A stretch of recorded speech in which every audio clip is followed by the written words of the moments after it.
প্রথম প্রশ্ন, একই দিনে সিয়াম রাখা সারা পৃথিবীতে এটা সঠিক কিনা? ভাইরা আমার, একই দিনে সারা পৃথিবীতে আপনি সিয়াম রাখবেন কিনা, একই দিনে ঈদ পালন করবেন কিনা, এটা নিয়ে বহু প্রাচীন কাল থেকে ওলামায়ে কেরামের মধ্যে দুটি মত চলে আসছে। ইখতিলাফে মাতালের এতেবার হবে কি হবে না, এটা হলো আহলে ইলম ওলামায়ে কেরামের পরিভাষা, যেটার উপরে ভিত্তি করে ইখতিলাফ এবং এই মত পার্থক্য হয়। অর্থাৎ আকাশ, প্রত্যেক অঞ্চলের মানুষ তার আকাশ থেকে যেটা দেখছেন ওইটাকেই তিনি দেখে আমল করবেন, নাকি গোটা বিশ্বের পুরো আকাশের যে কোনো একটা দেখলে পুরো বিশ্বের মানুষের জন্য সেটা প্রমাণ হিসাবে গ্রহণযোগ্য হয়ে সবার জন্য সেটা আমলযোগ্য হবে, এটা নিয়ে বহু যুগ থেকে ওলামায়ে কেরামের ভিতরে মত পার্থক্য চলে আসছে। এখনো পৃথিবীতে অনেক দেশে, বিশেষ করে আপনার ইউরোপিয়ান অনেক দেশে বা পশ্চিমা দেশগুলোর অনেক জায়গায় এখনো আপনার যে কোনো এক জায়গায় চাঁদ উঠলে সেটার উপর নির্ভর করে অন্য জায়গায় সিয়াম পালন করা, ঈদ পালন করার মাসআলা চলে আসছে। কিন্তু ভালো করে মনে রাখবেন, আমাদের এই সাবকন্টিনেন্টে যেহেতু সংখ্যাগরিষ্ঠ বললে ভুল হবে, 99.999% ওলামায়ে কেরাম নিজের আকাশের চাঁদকে এতেবার করে দেখে তিনি সিয়াম পালন করেন। কারণ নবীজি সাল্লাল্লাহু আলাইহি ওয়াসাল্লাম বলেছেন, সুমু লিরুইয়াতিহি ওয়া আফতিরু লিরুইয়াতিহি। বুখারীর হাদিস, মুসলিমের হাদিস, যে তোমরা চাঁদ দেখে সিয়াম পালন করো, চাঁদ দেখে ঈদ উদযাপন করো। এই জন্য চাঁদ দেখে আকাশে, নিজের দেশে আকাশে চাঁদ দেখে তারা সিয়াম পালন করে আসছেন। এটা যেহেতু প্রায় সমস্ত ওলামায়ে কেরামের আমল, এবার নবী রাসূলুল্লাহ সাল্লাল্লাহু আলাইহি ওয়াসাল্লামের আরেকটা হাদিস শুনেন। সেই হাদিসে তিনি বলেছেন, আস-সাওমু ইয়াওমা ইয়াসুমুন নাস ওয়াল ফিত্রু ইয়াওমা ইফতিরুন নাস। সেদিন তোমরা সিয়াম রাখবে যেদিন সবাই সিয়াম রাখে, সেদিন তোমরা ঈদ করবে যেদিন সবাই ঈদ করে। তার মানে তোমার সমাজের বেশিরভাগ মানুষ, কথার কথা, একজন সাহাবী আকাশে চাঁদ দেখেছেন, তিনি বলেছেন, রাসূলুল্লাহ আমি তো চাঁদ দেখেছি, তাহলে এখন আমি চাঁদ দেখানো চাই, ঈদ করা উচিত, রমজানের সিয়াম হলে রমজানের রোজা রাখা উচিত, কি করব আমি? তখন বলেছেন, না, তুমি যদিও চাঁদ দেখেছ তুমি ঈদ করবে না, বরং সবাই যেদিন ঈদ করবে সেদিন ঈদ করবে। কারণ মুসলমানদের মধ্যে ঐক্য নষ্ট করার মতো জঘন্য বিষয় আর কিছু হতে পারে না। ভাইরা আমার, সিয়াম যদি আপনার ঈদ যদি আপনি একদিন পরে করেন, কোনো গুনাহ আছে? সিয়াম ঈদ যদি আপনি একদিন করেন, ঈদ তো একাধিক দিন পর্যন্ত করা যায়, ঈদের প্রথম দিন করলেন না, দ্বিতীয় দিন করলেন, কিন্তু আপনি এরকম একটা বিষয়কে কেন্দ্র করে মুসলমানদের মধ্যে দুটা ভাগ তৈরি করে দিচ্ছেন, বিভেদ তৈরি করে দিচ্ছেন। এমনিতেই আমাদের গায়ে ক্ষতের কোনো শেষ নাই, নতুন করে আবার আরেকটা ক্ষত যারা সৃষ্টি করতেছেন, তারা মুসলিম উম্মাহকে বিভক্ত করছেন। তারা জানেনও না তারা কত বড় ক্ষতি করছেন। ভাইরা আমার, তাদের স্লোগানটা খুব সুন্দর। স্লোগানটা হলো যে গোটা বিশ্বের মুসলমানদেরকে আমরা এক করব। খুব সুন্দর শুনতে শোনা যায় যে বিশ্বের মুসলমানরা এক একজন এক একদিন, সৌদি আরবওয়ালারা একদিন সিয়াম পালন করবে, আমরা একদিন করব, কেমন হয়? তারা একদিন ঈদ করবে, আমরা আরেকদিন ঈদ করবো, হয় না? আসেন সবাই একদিনে করি। স্লোগানটা খুব সুন্দর, যে সবাইকে এক করে ফেলি। গোটা মুসলিম বিশ্বে বা গোটা বিশ্বের মানুষকে এক করতে গিয়ে নিজের দেশের মানুষকে দুই টুকরা করে দিস। ঠিক না? ঠিক বলেন। বিশ্বের মানুষ এক করার চিন্তায় উনি অস্থির, অথচ ওনার দেশে যে বিষয়ে সবাই একমত সেই বিষয়ে উনি বিভেদ সৃষ্টি করে দিচ্ছেন, টুকরা করে দিচ্ছেন। আপনি নিজের দেশকে যদি টুকরা করে দেন, আপনি কিসের বিশ্বের মধ্যে ঐক্য সৃষ্টি করবেন? ঠিক না ঠিক? ভাইরা আমার, ঐক্যের গুরুত্ব কি যদি আমরা বুঝতাম, হাজ্জাজ বিন ইউসুফের মতো জালেমের পিছনে আব্দুল্লাহ ইবনে মাসউদ রাদিয়াল্লাহু তাআলা সালাত আদায় করতেছেন, ফজরের সালাত, 2 রাকাত ফজরের সালাতের ইমামতি, যেহেতু সে যেহেতু শাসক এজন্য ইমামতি করতেছে। মদ খেয়ে ইমামতি করত, এত দুষ্ট ছিল। মদ খেয়ে ইমামতি করতে গিয়া ফজরের 2 রাকাত ফরজের 4 রাকাত পড়ছে, পড়ে সালাম ফিরাইয়া বলতেছে, আর পড়বো? পিছন থেকে উনি বলতেছেন, আব্দুল্লাহ ইবনে মাসউদ রাদিয়াল্লাহু তাআলা যত সম্ভব বলতেছেন যে আর লাগবে না, অনেক হয়েছে, এবার তুমি থামতে পারো। কি বুঝলেন? এরপরে মুসলমানদের জামাত ছাড়ে নাই। উনি চাইলে তো আলাদা আলাদা জামাত করতে পারতেন না? ঐক্য এত গুরুত্বপূর্ণ। হ্যাঁ, তার পিছনে সালাত জায়েজ না হলে সালাতকে দোহরাবে পরে, কিন্তু মুসলমানদের মধ্যে বিভেদ সৃষ্টি করা এটা জায়েজ নাই। হ্যাঁ, আপনি বলবেন তাহলে কি আমরা সব বেদাত মেনে নিব? না, বেদাত মানতে আপনাকে বলা হয় নাই। বেদাতের বিরুদ্ধে আপনি সোচ্চার থাকেন, শিরকের বিরুদ্ধে আপনি সোচ্চার থাকেন। এই যে মাসআলাটা, এই মাসআলাটার ব্যাপারে এই দেশে বেশিরভাগ হানাফি, সালাফি, সব পথের বেশিরভাগ আলেমরা একমত কি একমত না বলেন? তাহলে এখানে বিচ্ছিন্ন কিছু মানুষ তারা আমাদেরকে বিভেদ সৃষ্টি করে দিচ্ছে।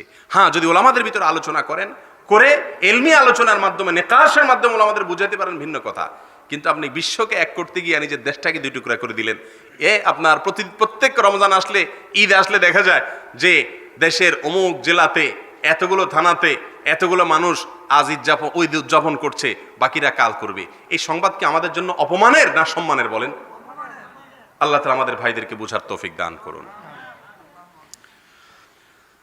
ফরজ গোসলের জন্য পানি না পাওয়া গেলে ফরজ গোসলের জন্য ফরজ তায়াম্মুম কি ওযুর তায়াম্মুমের মতো হবে? উত্তর হলো হ্যাঁ, একই। তায়াম্মুম ফরজ গোসলের জন্য তায়াম্মুম সেটাই হবে, ওযুর জন্য তায়াম্মুম যেরকম হবে, বিকল্প কোনো বা ভিন্ন কোনো পদ্ধতি না। অধ্যয়নরত ছাত্র যারা কারো যদি স্বপ্নদোষ হয়, এমত অবস্থায় লজ্জার কারণে গোসল না করে উযু করে কোরআন হাদিস পড়তে পারবে কি না? ভাইরা আমার, আপনার স্বপ্নদোষ হওয়ার পরে যদি দেখেন যে এখানে গোসল করলে লজ্জায় পড়বো, বেড়াইতে আসছি অথবা ওস্তাজ আছে বা এমন কোনো জায়গা আছে এখানে লুঙ্গি নাই, আরেকজনের কাছ থেকে কাপড় চেয়ে নিতে হবে, তাহলে তারা লজ্জা পড়বো তাদের সামনে, এরকম লজ্জার কারণে আপনি যদি ফরজ গোসল না করে নামাজ পড়েন, কোরআন ধরেন, তাহলে সেক্ষেত্রে লজ্জা তো ইমানের অঙ্গ, অতএব আপনার ইমানের অঙ্গ আছে, সেজন্য কাজটা সঠিক আছে। কি বলেন? সব লজ্জা ইমানের অঙ্গ না। কিছু কিছু লজ্জা আছে শয়তানির অঙ্গ, কিছু কিছু লজ্জা আছে কিসের অঙ্গ? শয়তানির অঙ্গ। এই লজ্জাটা শয়তানির অঙ্গ। যেই লজ্জা আল্লাহর বিধান থেকে দূরে সরায় দেয়, এই লজ্জা শয়তান সৃষ্টি করে। এই লজ্জা কে সৃষ্টি করে? শয়তান সৃষ্টি করে। সত্য এবং হক কথা বলা এবং কাজ করার ব্যাপারে যদি লজ্জা হয়, তাহলে বুঝতে হবে এই লজ্জা শয়তান সৃষ্টি করতেছে। বিধায় এখানে ইমানের পরীক্ষা যে শয়তানের শেখানো তথাকথিত লজ্জার ধার ধারবো নাকি ফরজ গোসল করবো। খবরদার কোনো তোয়াক্কা করা। ফরজ সালাত তো এমন একটা বিষয়, বা আল্লাহর এই নির্দেশটা এমন একটা বিষয়, এটা পালন করতে গিয়ে যা ইচ্ছা তা, মানে প্রয়োজনে যত নিজেকে আপনার হাসির পাত্র হোক না কেন, আপনাকে সেই জায়গায় নিয়ে হলেও করতে হবে। কথার কথা, কারো সালাত ফরজ হয়েছে, কাপড় নষ্ট হয়ে গেছে, বড় একটা গামছা আছে সাথে, তো লুঙ্গি খুলে বা প্যান্ট খুলে পায়জামা খুলে ওই গামছা পরে সালাত আদায় করে ফেলবে, তারপরও তাকে করতে হবে। ঠিক না বে ঠিক?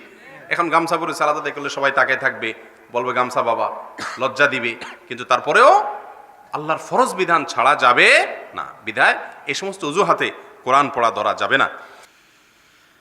ফরজ গোসলের পূর্বে অজু করার কথা মনে ছিল না, এমত অবস্থায় ফরজ নামাজ রত, তখন কি নামাজ ছেড়ে দিব? ফরজ গোসল অবস্থায় ফরজ গোসল করা সুন্নাহ পদ্ধতি হলো আগে অজু করা, পাও ধোয়াটা বাকি রেখে, এরপরে গোসল শেষ করে পাও ধুয়ে বের হয়ে যাওয়া, এটা হলো ফরজ গোসলের সুন্নাহ পদ্ধতি। যদি কোনো কারণে অজু করতে ভুলে যান, কোনো অসুবিধা নাই, আবার নতুন করে করার দরকার নাই। আপনি ফরজ গোসল করছেন, করে যান, আবার শুরু থেকে অজু করে শুরু করা জরুরি না। কারণ ফরজ গোসলের শুরুতে অজু করা এটা ফরজ না, ওয়াজিব না, এটা কি? সুন্নাত।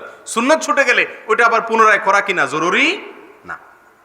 যদি অন্যের বউ ভাগিয়ে নিয়ে বিয়ে করে এবং পরের সংসারের সন্তানগুলোর সম্পর্কে শরীয়তের হুকুম কি? তাদেরকে জারজ সন্তান বলা যাবে কিনা? সন্তানের তো কোনো দোষ নাই, কিন্তু এদের জন্মদাতা মা বাবা যদি অন্যের স্ত্রী থাকা অবস্থায় থাকে ভাগিয়ে আনে, তাহলে সেক্ষেত্রে তাদের সে সম্পর্ক অবশ্যই হারাম সম্পর্ক।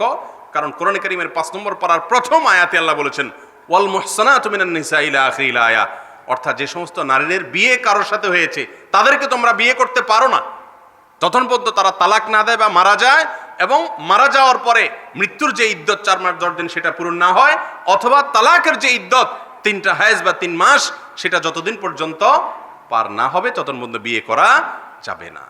এই নির্লজ্জতা আমাদের সমাজে বেড়েই চলেছে, এবং কিছু কিছু বেহায়ারা আছে এগুলো করে আবার প্রচারও করে। আল্লাহ তাআলা এদেরকে হেদায়েত দান করুন। সরিষা পরিমাণ অহংকার যার ভেতরে থাকবে সে জাহান্নামী, অহংকার নেই এমন মানুষ কি আছে? ভাইরা আমার, খুব সুন্দর একটা প্রশ্ন। কিন্তু বিন্দু পরিমাণ অহংকার থাকলেও সে কোথায় যাবে? জাহান্নামে যাবে। এখন ভাইয়ের প্রশ্ন হলো, অহংকার ছাড়াতে কোনো মানুষ নেই, তাহলে সবাই তো জাহান্নামে যাবে? দরকারি প্রশ্ন। ভাইরা আমার, এর প্রশ্ন উত্তর হলো যে অহংকার সবার ভেতরে কম বেশ থাকে, বেশিরভাগ মানুষের ভিতরে থাকে, সবার ভিতরে থাকে আমি বলতে পারি না। আল্লাহর অনেক বান্দা দুনিয়াতে আছেন যে তারা অনেক বিনয়ী, সবার চাইতে নিজেকে ছোট রাখেন। সবাই অহংকারী এটা ঠিক না, বেশিরভাগ অহংকারী, এটাকে আপনি সবাই বলে দিয়েছেন। এটা হলো 1 নম্বর কথা। দ্বিতীয় কথা হলো যে একজন মানুষ যদি অহংকারী হয়, মৃত্যুর আগ মুহূর্তেও যদি তার তওবা করার তৌফিক নসিব হয়, তাহলে আগের সবগুলো আল্লাহ তাআলা কি করবেন? ইনশাআল্লাহ মাফ করে দিবেন। বিধায় জান্নাত খালি থাকবে, এই টেনশন আপনার করার দরকার নাই। আর রাগ এবং অহংকার এক জিনিস কিনা, অহংকার সম্পর্কে কনসেপ্ট ক্লিয়ার করলে উপকৃত হব না ভাই। রাগ এবং অহংকার দুইটা এক জিনিস না, দুইটা এক জিনিস না, বরং রাগ এক জিনিস, অহংকার আরেক জিনিস। ক্রোধ এটা নিন্দনীয় জিনিস না। আল্লাহ রাব্বুল আলামিন কোরআনে কারিমে বলেছেন ওয়াল কাযিমিন আল গায়জ, অর্থাৎ যারা ক্রোধ এবং রাগকে নিয়ন্ত্রণ করে, মানে ধরে রাখতে পারে, যদ্দূর ছাড়া দরকার তদ্দূর ছাড়ে। ক্রোধ ছাড়া জায়েজ আছে, কিন্তু মাপ অনুযায়ী ছাড়তে হবে, বেশি ছাড়া যাবে না। আল্লাহ বলেন নাই ওয়াল আদিমিন আল গায়জ, যাদের রাগ নাই আল্লাহ এদের প্রশংসা করেন না। আল্লাহ বলেছেন ওয়াল কাযিমিন আল গায়জ। কাযামা ইয়াকযিমু, কাযামের অর্থ হলো আপনার ওই মশকের ভিতরে পানি থাকলে সেটাকে আপনার টিভি দিয়ে আটকায় রাখা যাতে পানি ছুটে না পড়ে, এটাকে বলে কাজম। এই কাজমটা রাগ থাকবে কিন্তু কন্ট্রোল হবে, যতটুকু দরকার ততটুকু হয়ে আবার আটকায় দেখবে, এটা হলো প্রশংসনীয়। কিন্তু অহংকার এটা কোন অবস্থাতে প্রশংসনীয় হতে পারে না। অহংকারের সম্পর্কে জানতে চাইছেন, নবী আলাইহিস সালামের ভাষায় অহংকার হলো বাতারুল হক ওয়া গামতুন নাস। অহংকার হলো দুই জিনিসের মাধ্যমে প্রকাশ পায়।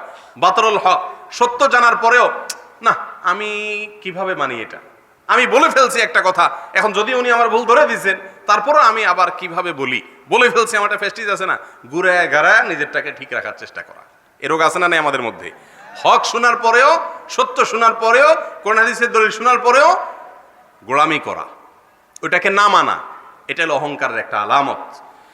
আরেকটা আলামত হলো গামতুন নাস, মানুষকে দমায় রাখা। আল্লাহ মাফ করুক, এই রোগটা আমাদের অনেকের মধ্যে আছে। দমানো বুঝেন? আরে রাখেন আপনি, আরে আপনি কি জানেন, এরকম রোগ আছে না নাই? কারোর কথা শুনতে চায় না, কাউকে পাত্তা দিতে চায় না, উনিই সর্বে সর্বা। এগুলো অহংকারের আলামত। আল্লাহ তাআলা আমাকে আপনাকে আমাদের সবাইকে হেফাজত করুন, আমরা যেন এই আলামত থেকে মুক্ত থাকতে পারি। হুন্ডির ব্যবসা করা জায়েজ আছে কিনা? যারা প্রবাসে থাকেন, বিশেষ করে বিদেশে থাকেন যারা, তারা এই কাজগুলা করেন। হুন্ডির ব্যবসা ভাই জায়েজ নাই। হুন্ডির ব্যবসা কি নাই? জায়েজ নাই। কেন জায়েজ নাই? এক নম্বর, আপনি যেই দেশে বসবাস করতেছেন সেই দেশের আইন লঙ্ঘন করতেছেন, অবৈধভাবে টাকা পাঠাচ্ছেন। আবার যে দেশে পাঠাচ্ছেন নিজের মাতৃভূমি, সে দেশেরও ক্ষতি করতেছেন।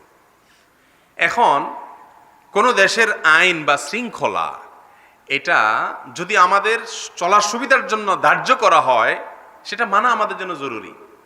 যদি কোন দেশের সাথে তার কোনো কি না থাকে, সংঘর্ষ না থাকে।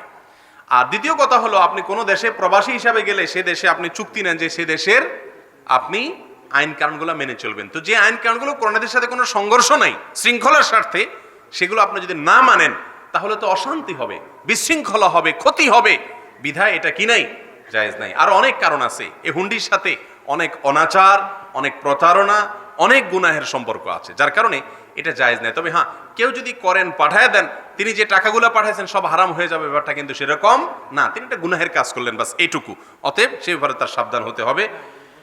এরপরে প্রশ্ন হলো বিকাশের মাধ্যমে ব্যবসা করা জায়েজ আছে কিনা? ভাই, বিকাশের মাধ্যমে যদি ব্যবসা করেন আর বিকাশ আপনাকে পার্সেন্টেজ দেয় আপনার ডিলিংসের উপরে, লেনদেনের উপরে, তাহলে সেটা আপনার জন্য অবশ্যই জায়েজ। কারণ আপনি পরিশ্রম করছেন, বিনিময়ে পারিশ্রমিক নিচ্ছেন, এটা আপনার জন্য জায়েজ।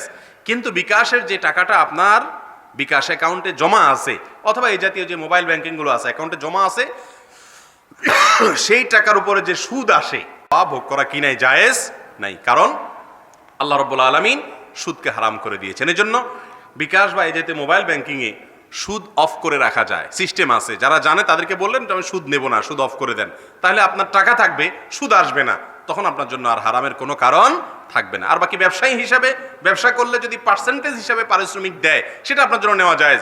সুদ দিলে সেটা নেওয়া কি নাই? জায়েজ নাই।